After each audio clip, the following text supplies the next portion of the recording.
Hello everyone, it's Fiona Mbowa here at Church of Uganda Family TV with Diaries, where we talk about everything and anything to do with marriage. And we keep saying here at Diaries, we are not experts. There's no one who's an expert in marriage. We just bring you people to share their experiences and see how they can add a stone to the marriage that you have, of the young people out there. So this evening we are here to share about a life, I can say well lived, and a marriage well lived. And my guest this evening is Mr. Caleb, who's going to tell us a little more about himself shortly, and then we get into the conversation. Caleb has been married for 44 years, going to 45 years.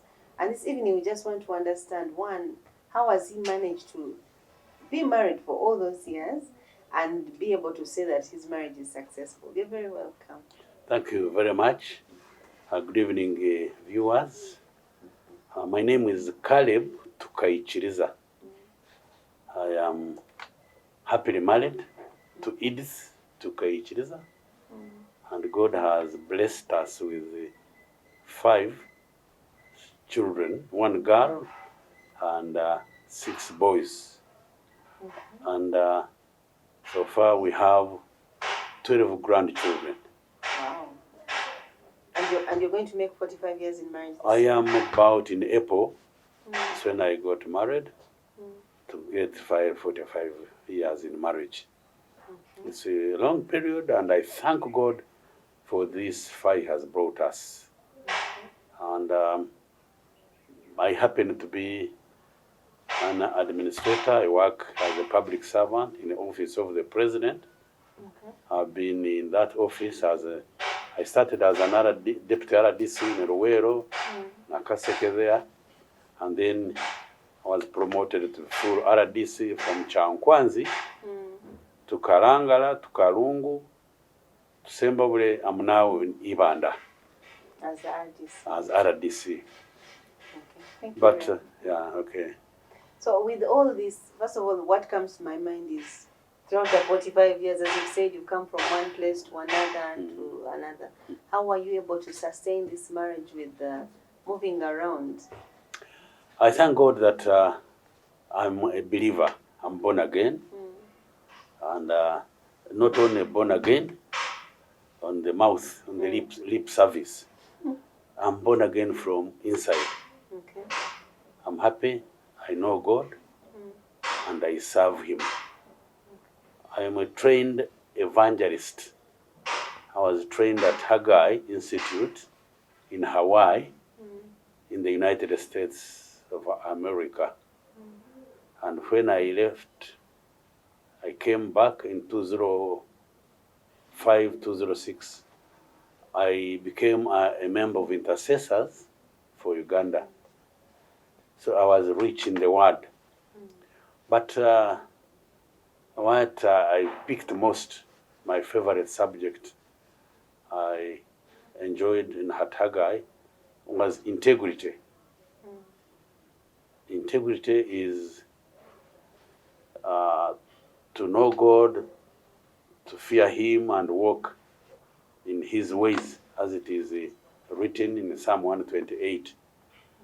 That blessed is a person who knows God and obeys Him and follows Him. His wife will be like this. All this we are talking about comes from the Bible. As a public servant, what I see in the world and what I see in the scripture, the spirit, they are written in the spirit first. You find the word is written, and when you follow it, it has served me, helped me. I had been identified to go to tent making, but the Haggai came out. The difference is that at Hawaii, at Haggai Institute, they teach about evangelizing to the market.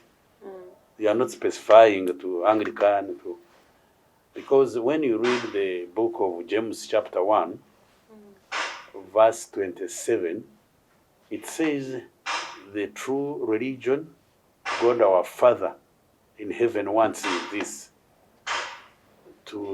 look after the widows and orphans in their distress, and you yourself to be righteous, not to have any spot on yourself in this world that is polluted with evil. God, from the beginning, marriage is from God. Yes, definitely. And God's purpose for giving us Adam and Eve and telling us, don't you eat everything and leave that food, that tree. It's the tree of knowledge between good and bad. Now people don't know the difference. They think what is good, anything sweet like sugar, like sweet, It's good. but they are bad eventually. People who are now these days, they call it junk food, except young people. So that one has given me the standards I had set myself to preach to the market. Even in my work, I'm the one you find Muslims coming to me to solve their problem. They leave their fellow Muslims running, and they have called me pastor, and I don't mind. Although we have some pastors who are, at times you want to leave the name pastor.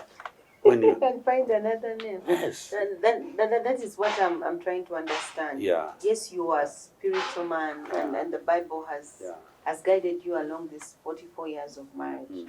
But yet we've also seen people who are spiritual, but they have not done the same.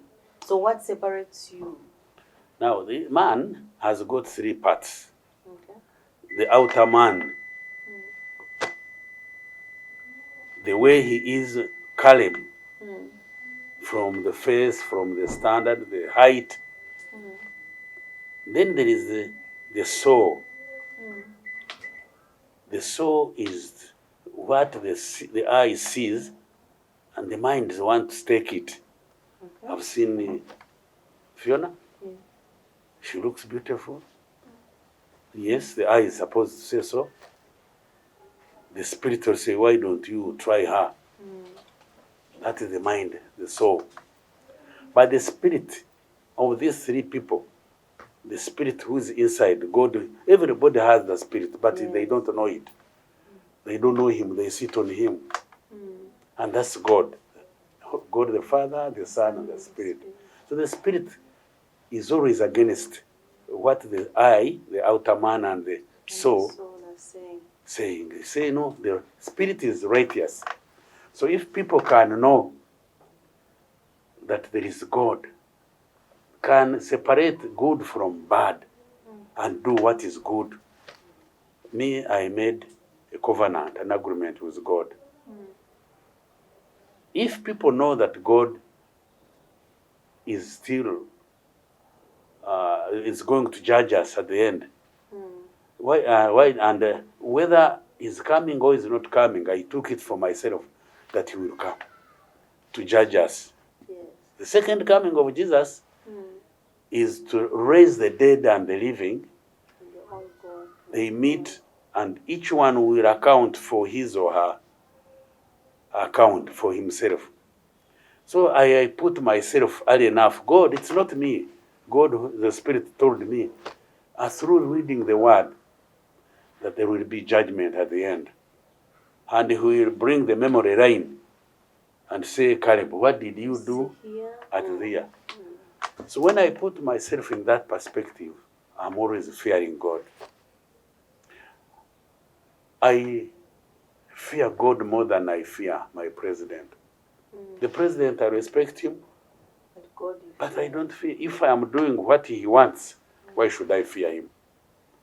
But God, I fear him, because God is always watching me. When I sleep, God does not sleep.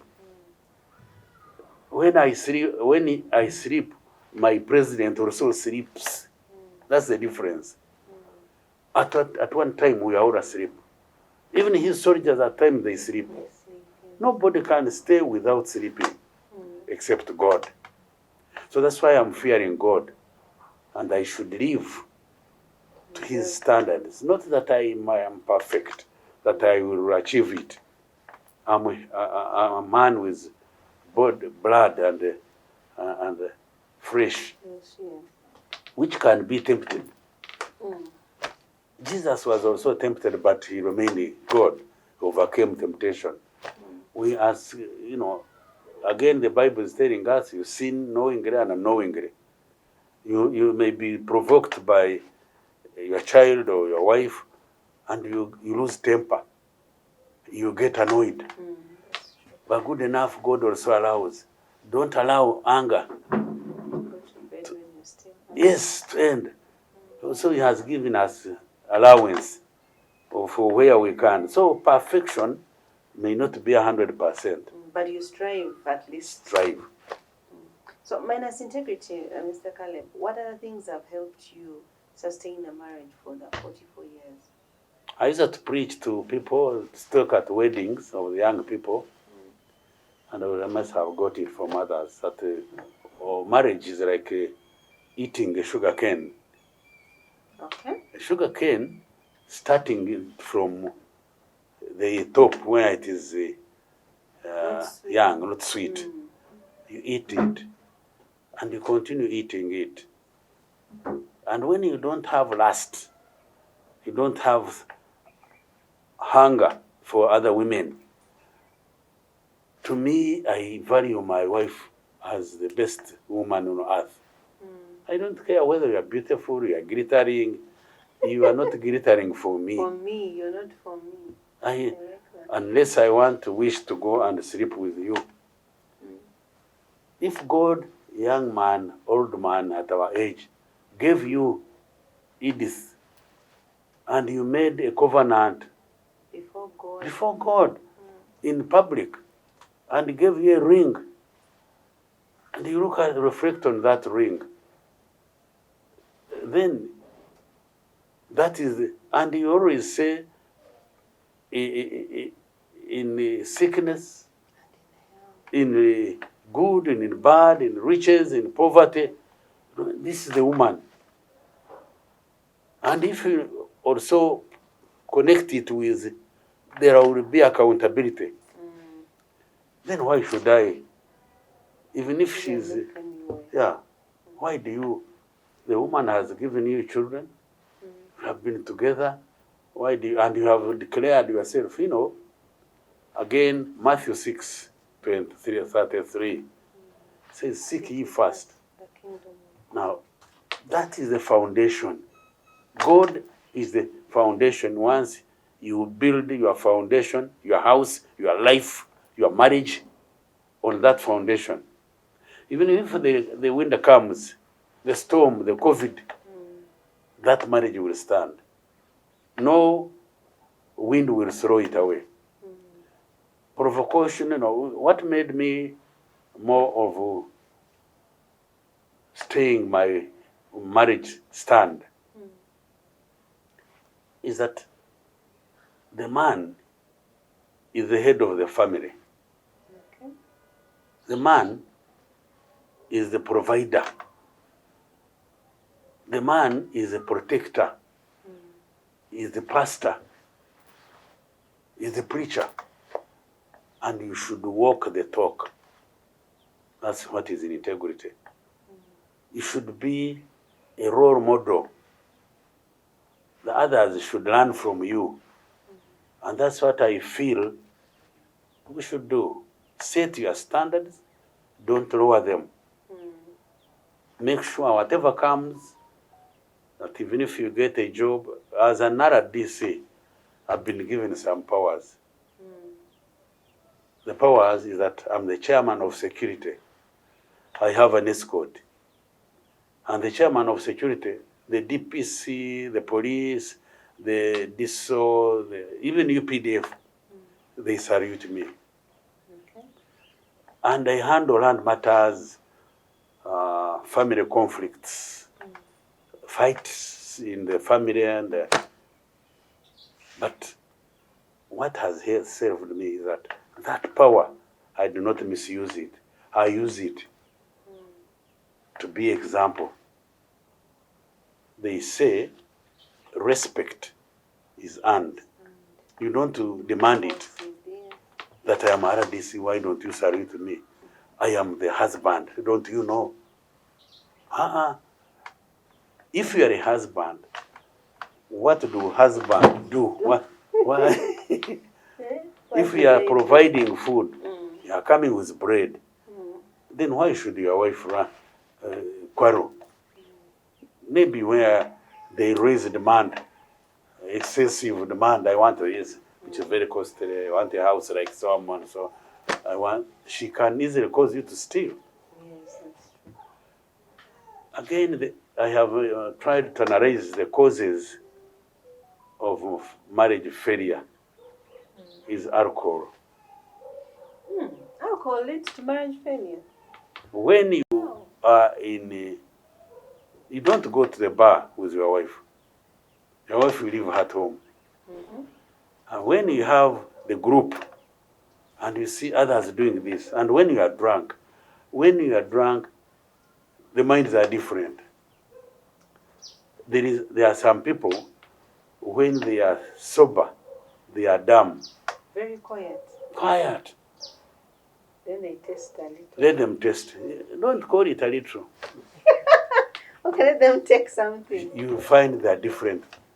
Even when you are dumb, Kasuru Hteta, you drink, he speaks. Really?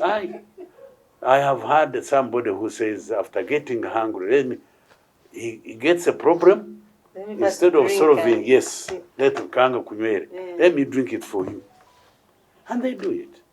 So that's why alcohol is one of the catalysts of marriage's failure. And when you are there, you see a young girl, you cannot separate.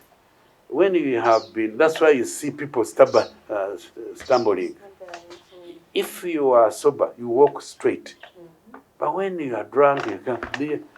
Even if you are young, the alcohol puts you down. The drug abuse, they disturb your mind. A good example is our president. You can see him doing exercise, press-ups, which young people cannot do. He doesn't. He's a good example of a family leader. Yes, sure, the children are there. So what you're trying to say is when the leader, the head of the family drinks, it's one of the things that actually escalate problems in marriage. It does. It's a cause. It facilitates.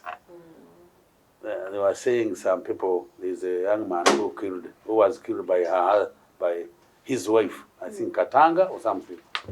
But when you hear the story behind it, the one who facilitated the cleaning of the blood is also a criminal. Yes, of course.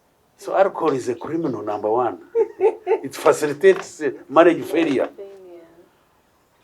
And when you drink alcohol, I studied some economics, and they say the more you take tea, the tea tends to cause you the appetite for tea to diminish.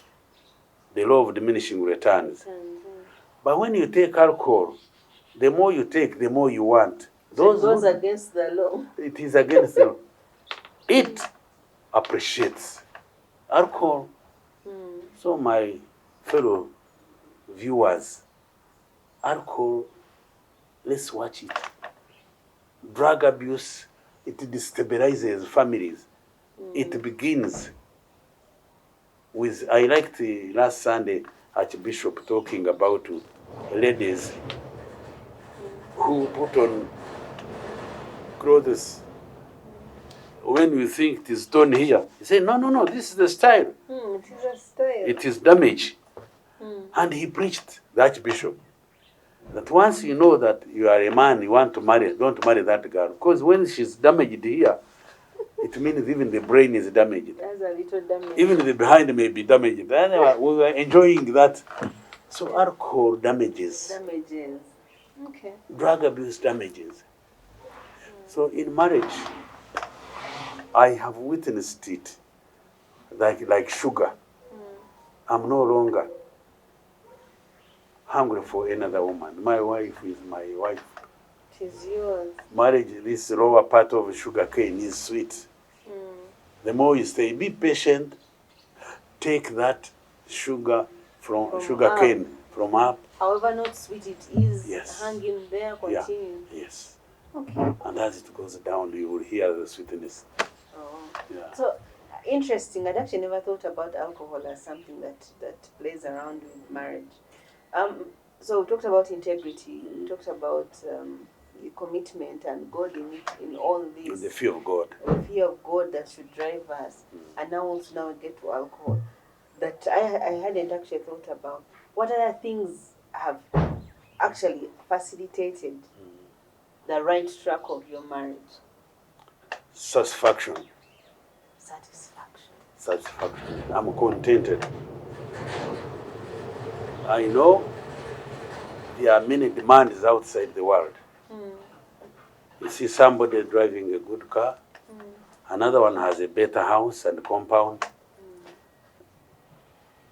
another one has a big salary.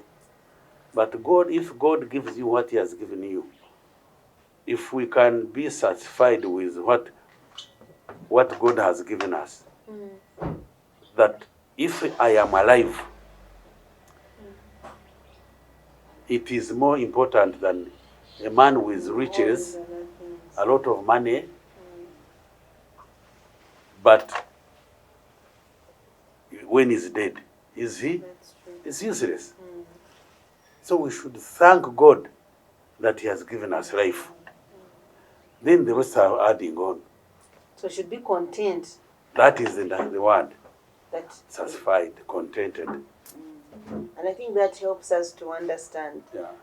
We're going to take a break, but before we go for the break, just for the viewers who have just logged in, we've talked about contentment.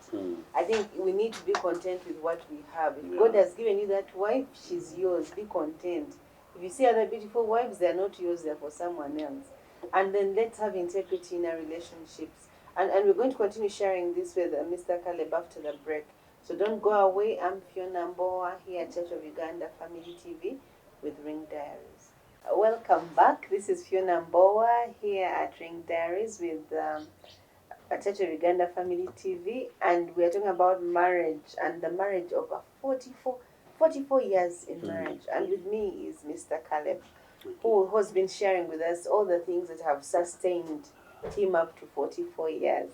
And he's just going to continue with that conversation, telling us how far God has brought him. I want to thank God for His mercy. It's not by our might, our power, it's by God's grace.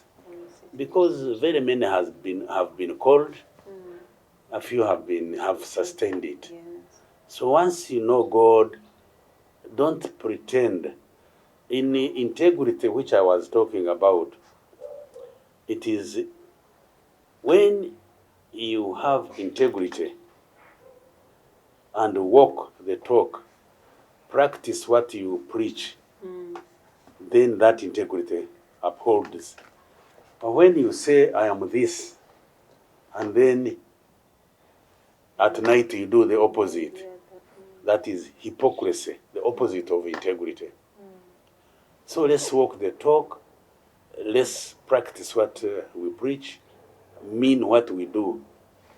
They say that integrity is the root, but accountability is the fruit.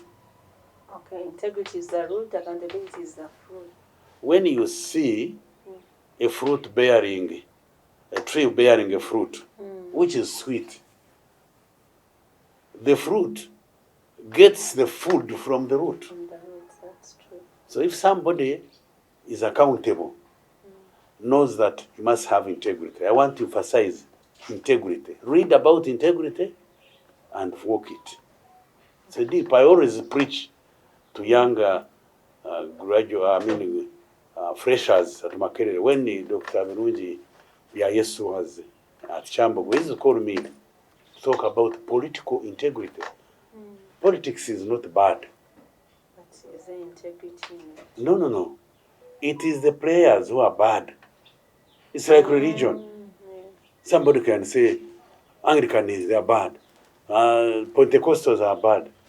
or Muslim. No. You may not be announcing your religion, but your actions alone. You may be born again, but what you are doing is opposite. So, talking about accountability, and it's something that I think is important. Have you had people that you've walked this journey with of marriage that have held you accountable via marriage? Yes, I have them. There are very many. And do you think they add anything to marriage to have someone accountable? Oh yes, there is a friend of mine. Our pastor is Pastor Julius Tuwenjerwe, and when we share, in giving testimony, and you visit his house, and you will see the actions, they have helped us. Okay. Yeah, we cannot say it was a prophecy. And reading the word is the most important. Some of us, when you emphasize on Psalm 128, very good. When you go, blessed is he, is the one who knows God and walks in his ways. His wife will be like this, his children will be like this. He will live to see his children's children. That's why I'm still around. Praise God. That's young people, I'm telling you. If you want to live longer, even if it is in everything we need to do, is to have the control. Control your marriage, control your anger, control your feeding. If you overeat, however much sweet that food is, it becomes bad. Overnight, because the chicken, the chips, they are sweet. Leave them. There's time for it. When you are younger, yes, you may need it, but there is control. So in our daily life, in marriage, let's manage it. Manage learn what are the requirements of marriage. Read. There are many people who have very good examples. We read about marriage. Then practice. The implementation of what we read is the major problem.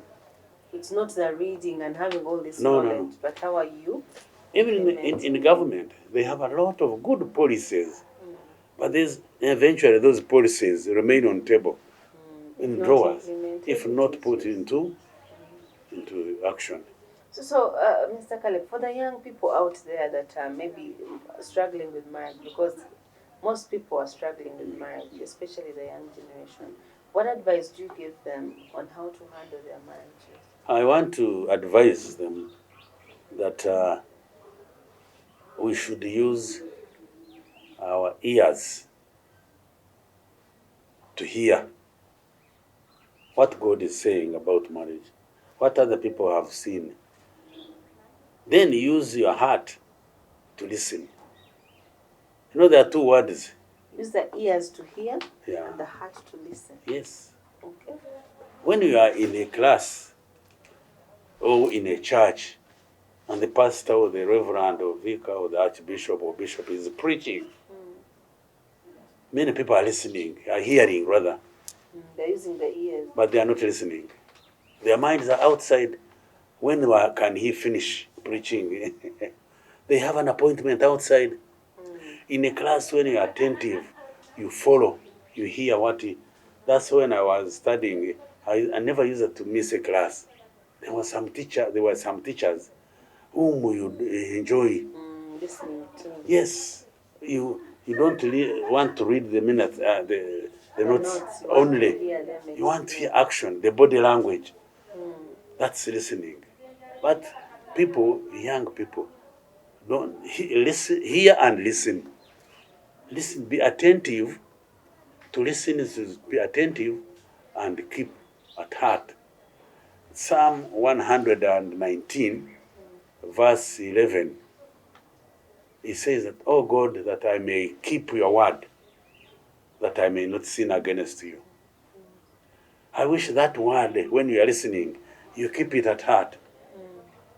We are here listening, and I pray you listen, but what are we picking out? What we've heard. I have experience. At my age, God forbid, I can't divorce. 45 or 40. But we've seen people live at 40.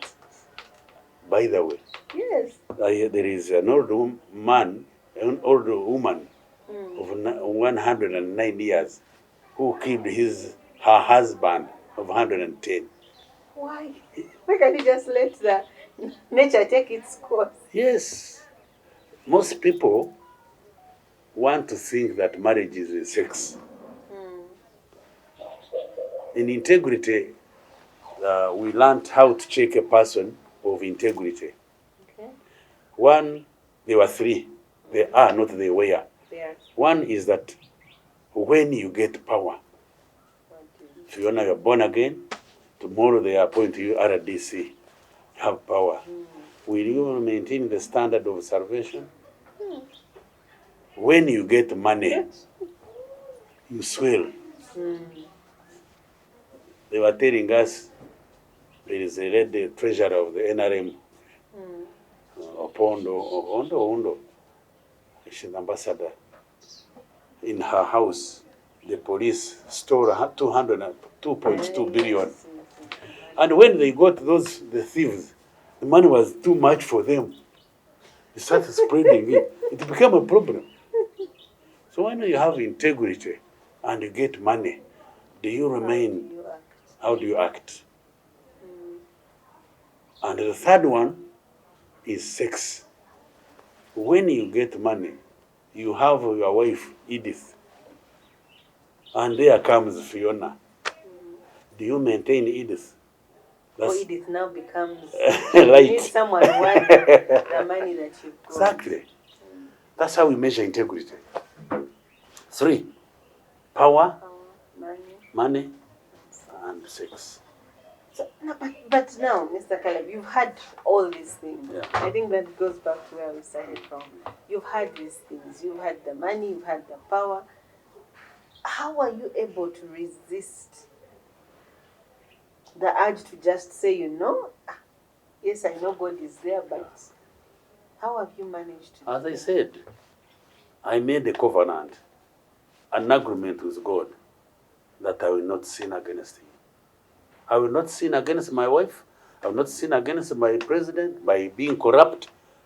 There are some areas, district, where you could see somebody with money, Yes. and you stand on your feet. Because whenever I go as a district, introducing myself in a district as another DC, they shift us, they transfer us. I would tell them, I'm born again. I am against corruption. And I mean it. But somebody say is doubting, he wants to break, and where do I penetrate him from? Money goes back. So when you know God and you have made an agreement with Him to keep His word, And not sin against Him. Why fear God? Most people fear God. They say the word, but they don't act it. God is omnipresent. He's everywhere. He doesn't sleep. I have told you, my president, even my supervisor, my minister of the president, they sleep.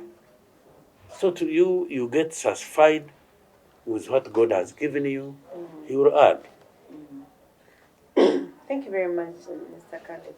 Now, for the young people because I have people who are fearing to get into marriage because of the things they see there. They're like that, if that's what marriage is, I don't want to go there. How would you change their minds and make them love this institution? Nice, thanks very much. That's a very provocative question. I would encourage them to get married because there is nothing in the world it's written in the Bible. You will see these things. I have gone through them. Take heart.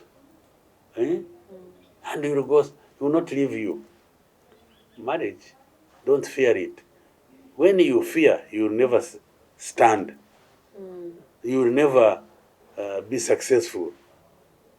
Once they talk about you, it means you are working. If you have a vehicle that is always seated in one place. It may not cause you dust. It may not cause you splashy water. It may not cause an accident. If it is in one station, stationary in one stationary. place, yes. So don't fear, drive it. Even if you are careful about somebody will knock you. Yes, that's true. So let's accept the marriages like that.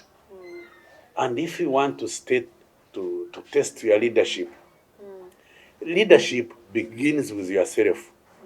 How you dress, how you talk, how you eat, how you sleep. Then from that leadership of individual, you go to marriage. Test your leadership. How are you going to manage your wife? If the girlfriend or wife divorces, leadership has failed. That's true. You haven't failed to manage. From the wife to children. Now the family has expanded. You have been managing one person, you can quarrel and leave it alone. But there will be another one. We have been hearing where children are conniving with their mother to kill the father and husband. So all in all, make sure that in your life, the lifestyle you lead has got challenges. They will come, but take heart. And I think for me, I'm encouraged because if someone like you has kept it this far, then that means marriage is actually doable. But you have to give testimony to God how you manage it. Don't think you are going to be an MP to lead a constituency where you have not been tested on your life. Yes. You know, I always share God's prayer that the summary of the 10 Commandments, love God with your heart and strength, and then love your neighbor. As you love yourself. But you cannot do them. There are others when they don't know love. They don't love themselves. They overdrink themselves. They go that there is COVID. They are careless. That's not loving yourself. No. First know what is love. Then love your God. Then love your neighbor. So God help us. First love. Understand, read the word love. I read in 1 John, I think chapter 4, it talks about God is love. But those who have love have God in them. And God is telling us to show that we have love. Don't love yourself only, love your neighbor and serve him. God is over in the Bible, I've seen it. In fact, serve others. Don't serve me alone. Don't serve yourself. How does it help you when you have a lot of food and you throw it? Your neighbor is eating nothing. Okay. Have extra and give. I happen to be Rotarian. Wow. Yes. I serve. We have a What motto. are you not doing? Come again? What are you not doing? You're doing everything. I'm a member of Intercessors for Uganda. I'm a member of Full Gospel Businessmen Fellowship International. I'm now the chairman of SACCO in Ntinda. But again, I go to Ibanda and I serve. God loves somebody who is busy. When you are lazy, he will not look for you. And I want to thank you. You have looked for me all the way. Somebody saw me. It's so to speak from the church. So when we were sharing, and our president was saying that we should smile, I smiled at each other. That's how I picked him to come. And there was I couldn't expect. But although I had been asked to go to family TV, I went there and I gave a talk to the office, and people were appreciating it. Even before, so I've been in the circles. I'm a born again, and I love God. And that is interesting. Yeah. And I think for me, one of the things I know that some of our viewers out there would want to understand. Yes, we've had the story of integrity and all that, but we have seen politicians fail to balance marriage and politics. How have you done it so well to the point that 44 years, And you're saying you're happily married. Not only a politician, but I have tasted power. I may not have tasted the money because our salaries. But power, I could see it. You know, you go and you see people saluting you, a representative of the president. You're the president. There they call you Your Excellency. I always say, don't call me that title. But they say you are and it is true. Yes. But again, the God, Christ Jesus, is telling us, you are my ambassadors, my representative. Where I am, I don't want to shame the president. That title, that fountain of honor. I want to maintain it. How can you see me drunk, fornicating, overeating? How? We shame him. It's not about the overall. As an evangelist, I carry the image of Christ. Why should I, again, shame him? So those once you have those values, and you put them in your marriage, in your workplace, I'm telling you, Uganda wouldn't be this far, borrowing and money being corrupt. Recently, I heard that in the whole of Africa, Uganda, we are number one at drinking alcohol. And when they do that, to be number one, they don't look for those who drink it. They take overall average. All of us. Even me who doesn't take. So I'm ashamed. So I intercede and pray for families, starting with myself. To intercede is to ask God to remove my burden, problems, challenges. Once he puts them there, then I intercede for that one of Fiona, or my wife, or our children and grandchildren. Job, in his book, when you read it, he used to intercede for his children. They would go for a party.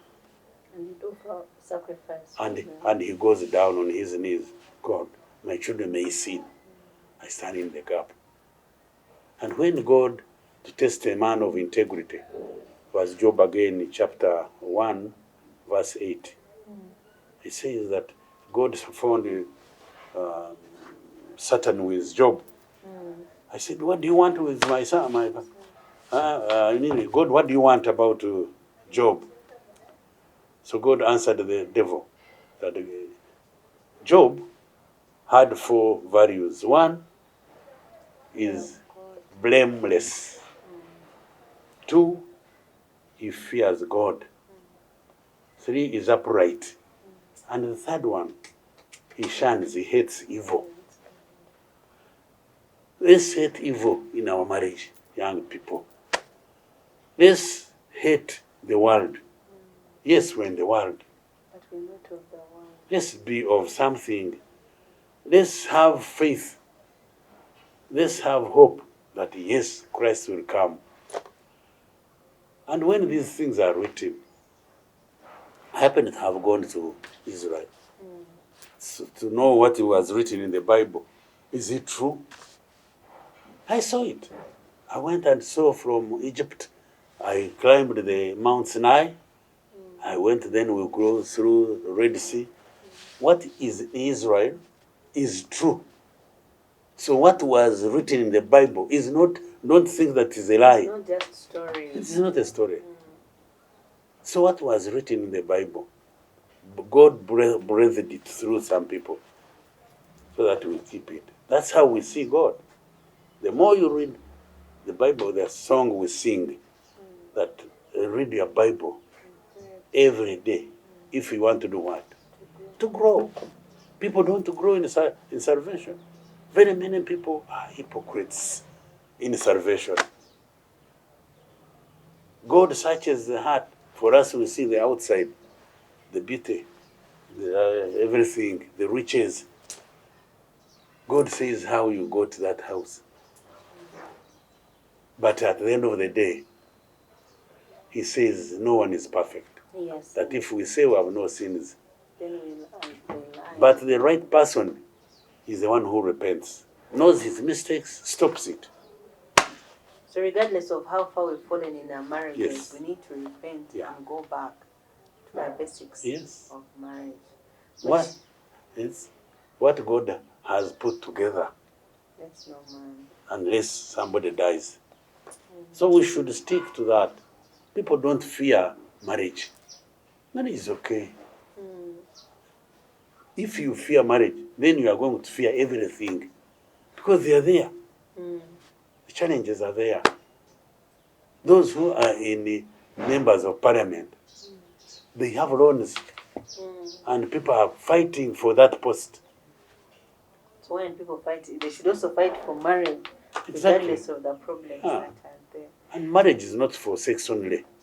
It's a helper when you are sleeping, and I have seen my wife, even me, when you dream something. What is it? That's not sex. Okay, we need children, yes.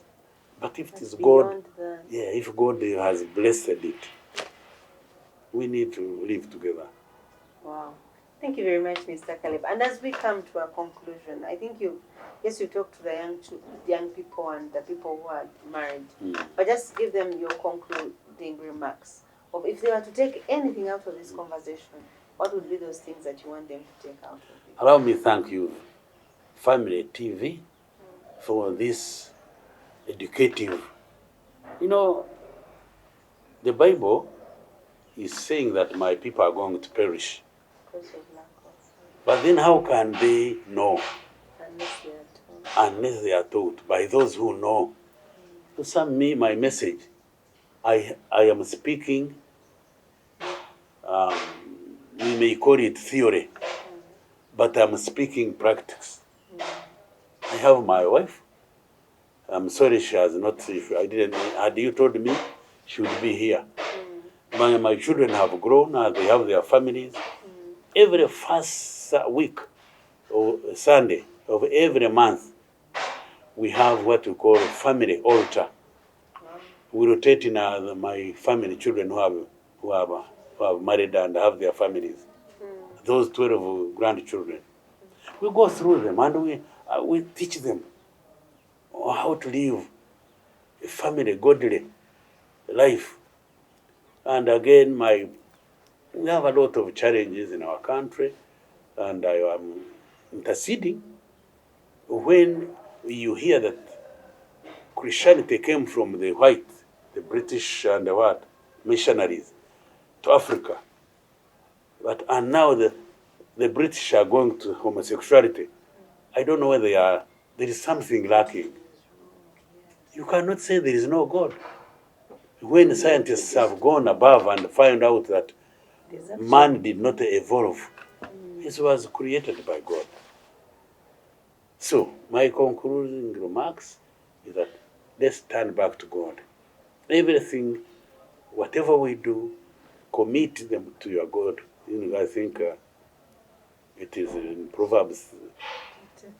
There's where I commit your plan to God and they succeed. I think 3:16, something, Proverbs. So, my prayer is to encourage people. I'm still around by the grace of God. I want to see my grandchildren. I want to see marriage succeed. We shall go away. But don't fear that the marriage is a problem, a woman. But make sure when you going to date, to marry, we have a saying in Runyankore that Shwera Buza. You go and ask, search. Yes, identify your partner, but do some search. Ask us senior who have been around. Ask somebody or relative who's older. Find about so that. But above all, in counseling, we are of different blood. You, Mr. X, the boy, and Y, the girl, sit on a table. Put your cards on the table. Your pros and cons. Me, I like this. The other one. Then you say, now, before we get married, let us agree on this. Hear me? Because marriage is a win-win. Yes. Let me lose this, but let me get this. You also lose this, You win together. Then you start together and you marry. Wow. Thank you very much, so much for that wisdom. And for viewers, you've heard for yourself, marriage is possible. It is possible. It is possible. And people have done it 44 years. Then there's no reason as to why you can't do it. But as I said, one, let's have integrity. Let us be content with the person you have. That is what God has given you, and be contented and be happy with it. But above all, let us make God the center. Yeah. As he kept saying, if God, don't be different. If you have God here, let even in your private life, let God be there. And let us fear God. And the marriages shall work, and they will flourish, all to the glory of God. Thank you very much for listening. Thank you for watching. I'm Fiona Mbowa here at Church of Uganda Family TV with Ring Diaries.